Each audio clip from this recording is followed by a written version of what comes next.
Nossa expectativa aí para a corrida é um animal que vai se apresentar agora, primeira corrida. Estamos muito confiantes e vamos esperar para ver o trabalho dela amanhã.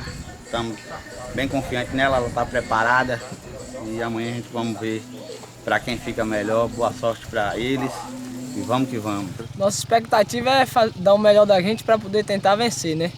Mas se não for possível, que Deus dê a vitória àquele que for merecedor. E o importante não é vencer, mas sim participar. Tamo junto, Flavão. Valeu.